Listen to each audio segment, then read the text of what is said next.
नमस्कार मित्रांनो, शिवानी मराठी ह्या चॅनलमध्ये आपलं स्वागत आहे. प्रेमाची गोष्ट ह्या मालिकेच्या आजच्या भागामध्ये आपण बघणार आहोत. सागर आणि सावनी बाहेर आलेले असतात आणि सागर सावनीला बोलत असतो की मी आदित्यला मुक्ताच्या आईच्या केसमधून बाहेर काढण्याचा प्रयत्न करतोय आणि तू त्याला इथे घेऊन तर मुक्ताला कळालं ना की कार आदित्य ड्राईव्ह करत होता तर काय होईल तुला माहिती आहे का? आणि त्याच्याकडनं ॲक्सिडेंट झाला हे जर कळालं ना की तेवढं तिथे मुक्ता येते आणि सागर आणि सावनी खूप घाबरतात आणि मुक्ता तिथे येते आणि मुक्ता त्यांना म्हणते की सॉरी, मला तुम्हाला डिस्टर्ब नव्हतं करायचं आणि मी काही एक ऐकलेलं नाहीये. सागरला म्हणते की बापू तुम्हाला हाक मारत होते, मी तेच सांगायला आले होते. एवढं बोलून मुक्ता घरामध्ये निघून जाते. एवढ्यात तिथे सई आदित्यला घेऊन येते आणि सागर सईला म्हणतो की सई कुठे चाललीस? त्यावर सई म्हणते की पप्पा 2 मिनिटात आले आणि सई आधीला घेऊन गोखल्यांच्या घरी गेलेली असते. माधवी तिथेच हॉलमध्ये सोफ्यावरती बसलेली असते.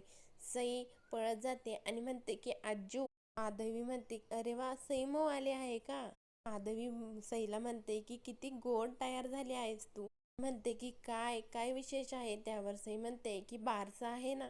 आणि माधवी सईला म्हणते ओ खरंच की खूप गोड दिसत आहेस तू. तिचं लक्ष आदित्यकडे जातं आणि माधवी म्हणते अरे च्या, आदित्य देखील आला आहे. माधवी आधीला म्हणते की अरे कधी आलास? आदित्य म्हणतो की आत्ताच आलो. माधवी आदित्यला विचारत असते की तू कसा आहेस? त्यावर आदी म्हणतो की मी बरा आहे. त्यानंतर आदित्यला माधवीने शिकवलेले सगळे क्षण आठवतात. नंतर तो माधवीकडे एकदा बघतो आणि माधवीची अवस्था बघून त्याला ॲक्सिडेंट झालेला दिवस आठवतो. माधवी आदित्यकडेच बघत असते. त्यावर नंतर आदित्य माधवीला म्हणतो की तुम्ही कशा आहात? त्यावर माधवी म्हणते की मी छान आहे. म्हणजे मला थोडंसं लागलं आहे म्हणून मी आराम करते आता. मी फर्स्ट क्लास आहे हा. मी तुझ्याशी खूप गप्पा मारू शकते, खेळू देखील शकते. तुझं बरं चाललंय ना आधी? माधवी म्हणते काय मी सांगितलेल्या गोष्टी सगळ्या लक्षात आहे की नाही? माधवी म्हणते अभ्यास वगैरे सगळा नीट चालला आहे ना? आदित्य म्हणतो की हो. त्यावर माधवी म्हणते सईला काय झालं? दादा खूप शांत शांत आहे, चेहरा का उतरला आहे याचा? आदित्य तिथून पळत निघून जातो. तिथे पुरू येतो. पुरू म्हणतो माधवीला माझी मशीनला कपडे लावून झाले आहे, तू औषधे घेतले आहे का? पुरूचं लक्ष सईकडे जात असतं. पुरू म्हणतो की अरे वा सई, मग इकडे कशी आज? आज खूप गोड दिसते हा. त्यावर सई म्हणते की ते मी आधी दादाला अज्जूला भेटायचं होतं ना, त्यामुळे मी त्याला इकडे घेऊन आले होते. देवी म्हणते हो, अरे पण तो पळून गेला इथनं, बोलला नाही फारसं. सईला म्हणते दादाचं काय बी नसलं, तू भांडली आहेस का? त्यावर सई म्हणते काय माहिती. म्हणते की आज्जू पुरू बाबा तुम्ही दोघे बारशाला या ना, सगळेजण आले आहे. मी मुक्ताईला सांगते हा, तुम्ही येताय, तुम्ही लवकर या, वाट बघते मी.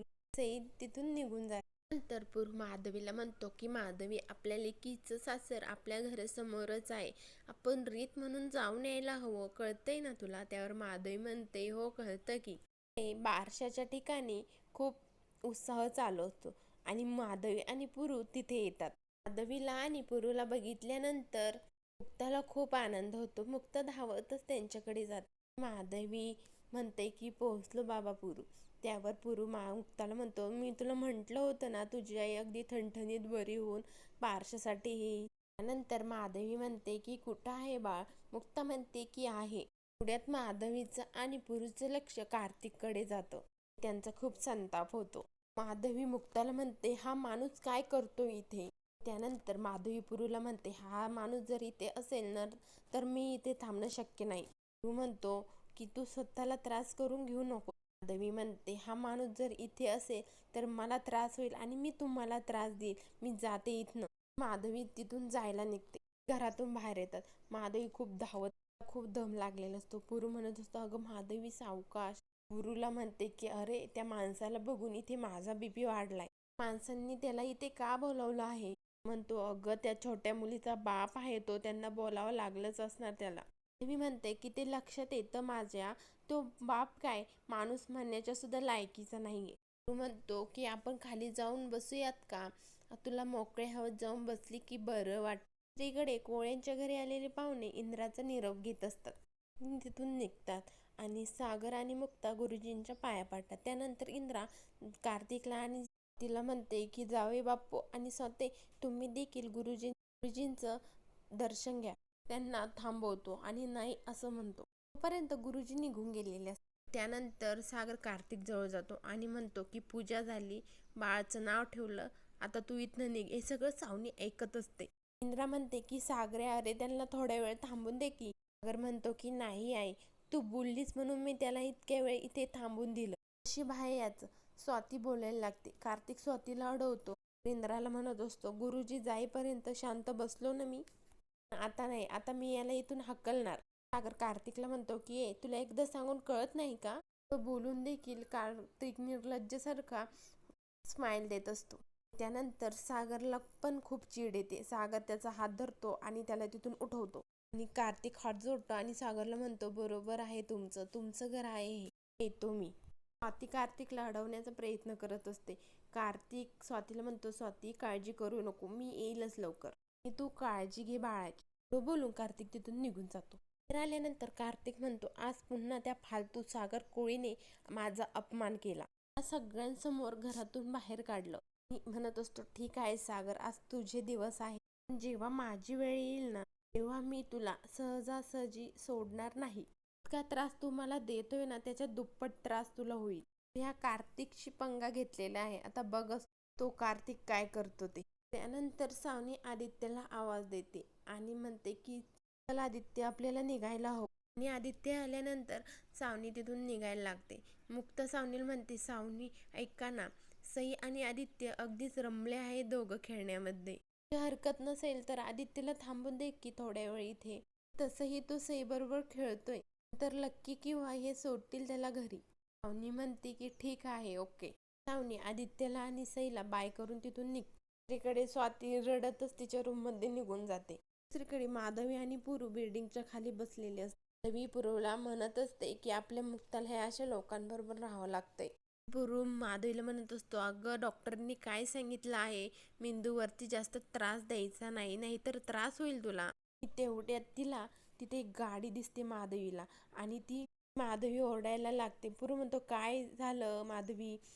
माधवी पळतच रस्त्याकडे धावते आणि पुरू म्हणत असं माधवी तू काय करते. माधवी म्हणते अरे ही गाडी.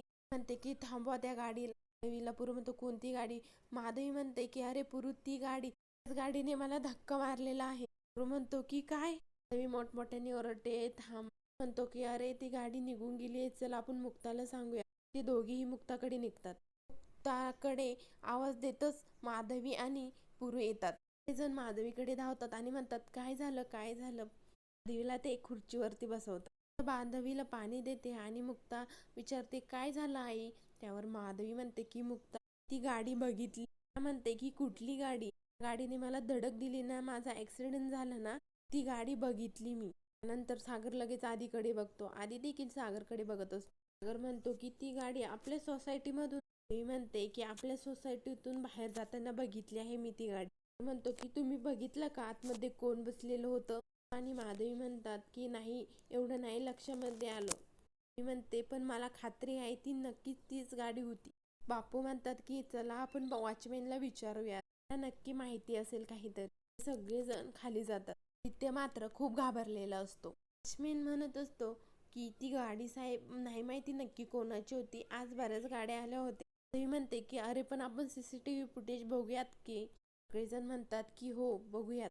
ते हे सगळं दरवाज्यामध्ये उभं राहून ऐकत असतो गपचूप. म्हणतो की सॉरी मॅडम, काल पोरं क्रिकेट खेळताना बॉल जोरात बसला त्यामुळे ते अख्खं युनिटच तुटलं आहे. बापू ओरडतात वॉचमॅनवर आणि म्हणतात की तुला सोसायटीत येणाऱ्या प्रत्येक गाडीची नोंद करून ठेवायला सांगितली आहे, ती तरी केली आहेस ना. म्हणतो की हो ठेवतो मी, पण मी आज जेवायला बाहेर गेलो होतो ना त्याच वेळेस ती गाडी आली असेल बघ. बापू म्हणतात की काय हे आता कसं शोधणार त्या माणसाला. म्हणतात की आता कसं करणार, ती गाडी नक्की कुठल्या फ्लॅटवर आली होती. म्हणतो की बापू मला असं वाटतं की आपण पुन्हा एकदा खाली जाऊन बघूयात का. ते सगळेजण खाली जातात. माधवीला मुक्ता रूम मध्ये घेऊन जाते आणि म्हणते की चल तू जरा आराम कर.